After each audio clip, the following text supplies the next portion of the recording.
ये गरीब गरीब कह के अपमानित करते हैं लोगों को। पटपड़गंज विधानसभा में चिकन होम डिलीवरी सुविधाजनक रूप से उपलब्ध हो रहा हो, उस क्षेत्र का वो छुट भैया नेता जिसके पैर प्रधानमंत्री नरेंद्र मोदी छूते हैं, वो कहता है नवरात्रों में मटन चिकन की दुकानें बंद होनी चाहिए। तो जब वो टैक्स पे करते हैं और सरकार मुसलमानों से टैक्स वसूल करती है, तब दिक्कत नहीं होती। तब आप जीडीपी में काउंट करते हो कि भारत देश की तीसरी अर्थव्यवस्था बनने वाला है। मोदी जी के शासन काल में 20 बार अलविदा जुमा आ चुका है और ये 21वां अलविदा जुमा है, आज याद आ रही है। मोदी जी ने कहा था मैं विस्तारवाद की राजनीति करने वाला हूँ, और ऐसे पाखंडी नेता, ऐसे बदजुबान नेता, ऐसे सीओ जो संभल में बैठा हुआ है, अपनी वर्दी के कोड ऑफ कंडक्ट का उल्लंघन करता है, पुलिस के कोड ऑफ कंडक्ट का भी उल्लंघन करता है। सरकार के बदजुबान नेता भारतीय जनता पार्टी के बछड़ा भी जानता है और माता भी जानती है कि दूध पीने से शरीर में शक्ति आती है, गौमूत्र पीने से नहीं आती। एक दिन ये आएगा मुसलमान अपने घरों से भी नहीं निकल सकते। तो दिल्ली के अंदर जितने भी फूड प्रोडक्ट जो ऑनलाइन सप्लाई होते हैं, चाहे वो जोमेटो है, चाहे वो स्विगी है, चाहे वो KFC है, चाहे वो डोमिनोज है, या जितने भी तुम्हारे, अरे बंद करना है तो ऑनलाइन भी बंद कर दे, ऑफलाइन भी बंद कर दे, होली पे भी बंद कर दे, दिवाली पे भी बंद कर दे। अगर मटन चिकन की दुकानें मंगलवार को बंद करनी है तो बुधवार को क्यों खोली? जब आपको 2,500 रुपए देने की बारी आई तो आपका पैंट का पजामा गीला हो गया, आपने नाड़ा खोल डाला। कारण क्या है? कार्ड की राजनीति कब तक चलेगी? उन्होंने कहा है राजनीति के अंदर इतनी दुर्गंध पैदा हो गई है कि आप गाय के ऊपर राजनीति कर रहे हैं, क्योंकि हमारी आज वर्तमान भारत के 140 करोड़ जनता की लड़ाई सरकारों के विचारों से है। जो हिंदू समाज के और मुसलमान समाज को त्योहार आने पर घटिया बयान देते हैं, उनसे लड़ने के लिए मुझे बादाम मिल्क शेक पीना पड़ेगा। मैं आपके पास आ रहा हूँ अभी थोड़ा सा। क्या सर रोड पे नमाज पढ़ना गलत है? कोई गलत नहीं है, कोई गलत नहीं है। जो रोड होती है वो पब्लिक के लिए बनाई जाती है। उस रोड पे जो गाड़ियाँ चलती है, मुसलमानों की भी कार चलती है, मुसलमानों की स्कूटी भी चलती है, मुसलमानों की बाइक भी चलती है, और मुसलमान अपने ठेले भी लेके चलते हैं, सब्जी के, फलों के, दूध के, सब कुछ है। तो जब वो टैक्स पे करते हैं और सरकार मुसलमानों से टैक्स वसूल करती है, तब दिक्कत नहीं होती। तब आप जीडीपी में काउंट करते हो कि भारत देश की तीसरी अर्थव्यवस्था बनने वाला है, वर्तमान में 5वीं अर्थव्यवस्था है। तो जो मुसलमानों की गाड़ियां उस रोड पे चल रही हैं जहां पे मुसलमान नमाज पढ़ लेते हैं, मुसलमान कौन सा हर जुम्मे को नमाज पढ़ रहा है उस रोड पे? बताइए आप मुझे। कृष्ण जन्माष्टमी का पर्व आता है, मंदिरों में भीड़ हो जाती है, मंदिरों में इतने श्रद्धालु आ जाते हैं कि लोग सड़कों पर आकर जय श्री कृष्ण राधे राधे बोलते हैं। उस क्षेत्र में जो मुसलमान आते हैं वो कभी आके विरोध करते हैं कि सड़कों पर क्यों आकर राधे राधे कर रहे हो, क्यों जय श्री कृष्ण बोलते हो? मुसलमान अपने घर में आराम से सो रहते हैं, हिंदू भाइयों का त्योहार है, मनाने दो। वैसे ही अलविदा जुमा 2 बार आता है साल के अंदर, एक मीठी ईद पर, एक बकरा ईद पर। और मोदी जी के शासन काल में 20 बार अलविदा जुमा आ चुका है और ये 21वां अलविदा जुमा है, आज याद आ रही है कि मुसलमानों को सड़कों पर नमाज नहीं पढ़नी चाहिए। हालांकि ये आदेश संभल के लिए पारित किया गया है, क्योंकि उसको कहते हैं कि ये तो पूरे दिल्ली में भी बोल रहे हैं करने के लिए। मोदी जी के विचार हैं। मोदी जी ने कहा था मैं विस्तारवाद की राजनीति करने वाला हूं। तो जब आपके अधिकृत नेता और ऐसे पाखंडी नेता, ऐसे बदजुबान नेता ऐसे बयान देते हैं और उन बयानों से प्रभावित होकर शासन प्रशासन में बैठे अधिकारी भी ऐसे बयान देते हैं जो बयान देने के लिए अधिकृत नहीं है, पुलिस के विभाग का, पुलिस के कानून का उल्लंघन करते हैं ये पुलिस वाले। ऐसे सीओ जो संभल में बैठा हुआ है, अपनी वर्दी के कोड ऑफ कंडक्ट का उल्लंघन करता है, पुलिस के कोड ऑफ कंडक्ट का भी उल्लंघन करता है। उसको नहीं पता है कि he is not authorised to release this statement, क्योंकि पुलिस का कोई भी अधिकारी जब भी प्रेस रिलीज करता है तो उसके अधिकारी उसको अधिकृत करते हैं, हाँ ये शब्दों का चयन होना चाहिए।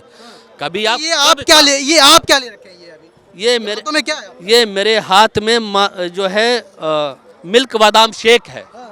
ये एक के साथ एक फ्री नहीं है। मुझे तो वही लग रहा है कि बट रहा है वो नहीं, मैं इसलिए पी रहा हूँ क्योंकि मेरी लड़ाई सरकार से है। मेरे शरीर में अगर ताकत नहीं होगी तो मैं सरकारों से लड़ूंगा कैसे? ये सरकार के बदजुबान नेता भारतीय जनता पार्टी के जो जिस तरह से समाज का माहौल खराब कर रहे हैं, इनसे मेरी लड़ाई है। ये कहते हैं गौमूत्र पियो, गौमूत्र के अंदर बहुत ताकत होती है। अरे गौ माता का बछड़ा भी अपनी माता का दूध पीता है, गौमूत्र नहीं पीता है, क्योंकि बछड़ा भी जानता है और माता भी जानती है कि दूध पीने से शरीर में शक्ति आती है, गौमूत्र पीने से नहीं आती। इसलिए मैं दूध पी रहा हूँ गाय माता का। अरे आप कह रहे थे रोड की नमाज पढ़ने की, अब तो कह रहे हैं अपने घरों के छतों पे भी नहीं नमाज पढ़ सकते हैं। एक दिन ये आएगा मुसलमान अपने घरों से भी नहीं निकल सकते। भारत के संविधान के अंदर बाबा साहब अम्बेडकर ने और जो हमारे पूर्वज हैं उन्होंने ये त्याग इसलिए नहीं किया था कि आज वर्तमान 2025 के अंदर भारतीय जनता पार्टी के कुछ ऐसे छुट भैये नेता जिनके पैर मोदी जी छूते हैं और वो कहते हैं कि दिल्ली के अंदर नवरात्रों में मांस मछली चिकन मटन नहीं बेचा जाएगा। तेरी विधानसभा में चिकन मटन नहीं बेचा जाएगा नवरात्रों में, लेकिन तेरी ही विधानसभा में होली के दिन चिकन मटन भी बिकेगा और शराब की दुकानें भी खोली जाएंगी। और दिवाली के दिन जिस दिन लक्ष्मी गणेश की पूजा होती है उस दिन भी मटन चिकन बेचा जाएगा और शराब की दुकानें भी खुलेंगी।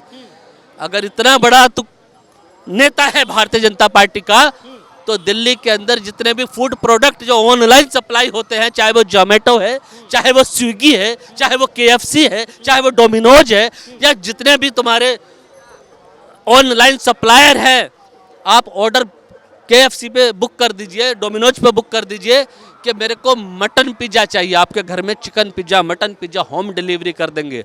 जिस पटपड़गंज विधानसभा में चिकन होम डिलीवरी सुविधाजनक रूप से उपलब्ध हो रहा हो, उस क्षेत्र का वो छुट भैया नेता जिसके पैर प्रधानमंत्री नरेंद्र मोदी छूते हैं, वो कहता है नवरात्रों में मटन चिकन की दुकानें बंद होनी चाहिए। अरे बंद करना है तो ऑनलाइन भी बंद कर दे, ऑफलाइन भी बंद कर दे, होली पे भी बंद कर दे, दिवाली पे भी बंद कर दे। अगर मटन चिकन की दुकानें मंगलवार को बंद करनी है तो बुधवार को क्यों खोलनी है भाई?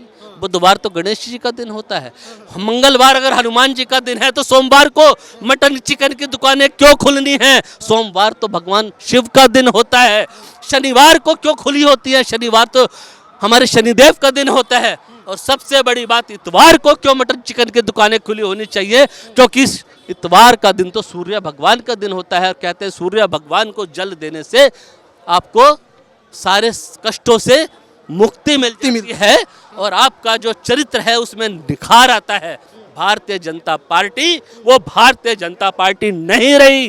वो पंडित दीनदयाल उपाध्याय के विचारों को कुचलकर, पंडित अटल बिहारी वाजपेयी जी के विचारों को कुचलकर भारतीय जनता पार्टी के चंद नेता देश के अंदर जैसे अलगाववाद की राजनीति पर उतर आए हैं और भारतीय जनता पार्टी का राष्ट्रीय संगठन, प्रदेश संगठन इस पर चुप्पी साधे हैं, मौन साधे हैं। मुझे पीड़ा भारतीय जनता पार्टी तो सबका साथ सबका विकास की बात करती है।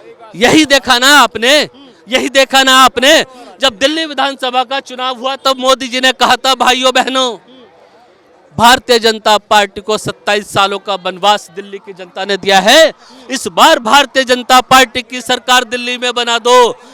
मेरी माताओं बहनों के सभी के खाते में 2500 रुपया आएगा, होली या दिवाली पर गैस का सिलेंडर फ्री आएगा और दूसरे जो लोग हैं उनको 500 रुपये का सिलेंडर मिलेगा। मैं पूछना चाहता हूँ, आपने वोट तो ले लिया सबका साथ सबका विकास कह के, जब आपको 2500 रुपये देने की बारी आई तो आपका पैंट का पजामा गीला हो गया, आपने नाड़ा खोल डाला। कारण क्या है? आप कहते हो हम BPL कार्ड वाले को देंगे। ये कार्ड की राजनीति कब तक चलेगी? कभी BPL कार्ड, कभी आधार कार्ड, कभी वोटर कार्ड, कभी आयुष्मान कार्ड, कभी ये कार्ड, कभी वो कार्ड। अरे कार्ड की तो बात ही नहीं हुई थी भाई साहब। आपने तो कहा था सरकार बना दो, 8 मार्च को 2500 रुपये आ जाएंगे। कहाँ चले गए वो लोग?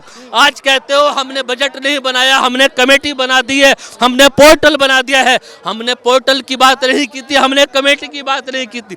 हमने प्रधानमंत्री के ऊपर भरोसा जताया था कि सबका साथ सबका विकास की बात होती है और आज आप उसी राजनीति पर उतर आए हो कि गरीबों को देंगे।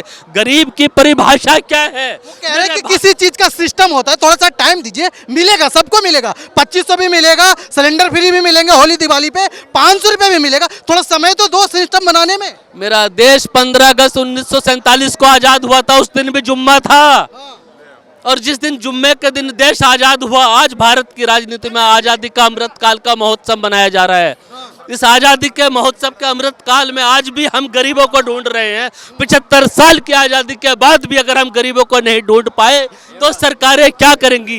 ये गरीब गरीब कह के अपमानित करते हैं लोगों को। अच्छा, सबसे बड़ा सवाल, मैं अब एक सवाल पे आता हूँ, दुर्गंध और सुगंध में क्या अंतर है? दुर्गंध बदबू होती है और सुगंध सुगंध होती है। अखिलेश यादव का एक बयान है कि दुर्गंध, हम यानी कि दुर्गंध का मतलब बीजेपी भाजपा सरकार जो कि गौशाले बना रहे हैं ये दुर्गंध कर रहे हैं, और हम इत्र पार्क बना रहे हैं तो हम सुगंध दे रहे हैं। इस पे आप क्या कहेंगे? बीजेपी का काम नहीं है गौशाला बनाने का।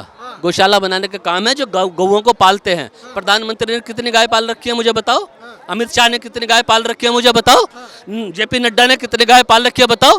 कितनी गौशाला इनके पास है? वित्त मंत्री निर्मला सीतारमण है, कितनी गाय इन्होंने पाल रखी है? कौन सी गौशाला है इनकी? आप मुद्दे को मत भटकाइए कि अखिलेश यादव ने दुर्गंध और सुगंध बोल दिया। आप समाज की राजनीति को समझिए। इस राजनीति की सड़ांध के ऊपर प्रश्न चिन्ह लगाया है अखिलेश यादव ने गौशाला के ऊपर प्रश्न चिन्ह नहीं लगाया। उन्होंने कहा है राजनीति के अंदर इतनी दुर्गंध पैदा हो गई है कि आप गाय के ऊपर राजनीति करते हो। अभी मैंने 2 मिनट पहले बोला, आपने पूछा ये आपके हाथ में क्या है? मैंने कहा एक के साथ एक फ्री नहीं है, ये बादाम मिल्क है। क्योंकि हमारी आज वर्तमान भारत के 140 करोड़ जनता की लड़ाई सरकारों के विचारों से है। मेरी लड़ाई प्रधानमंत्री नरेंद्र मोदी से व्यक्तिगत नहीं है। मेरी लड़ाई प्रधानमंत्री के उन छुटभैया नेताओं से है जो हिंदू समाज के और मुसलमान समाज को त्योहार आने पर घटिया बयान देते हैं। उनसे लड़ने के लिए मुझे बादाम मिल्क शेक पीना पड़ेगा। चलिए, बहुत बहुत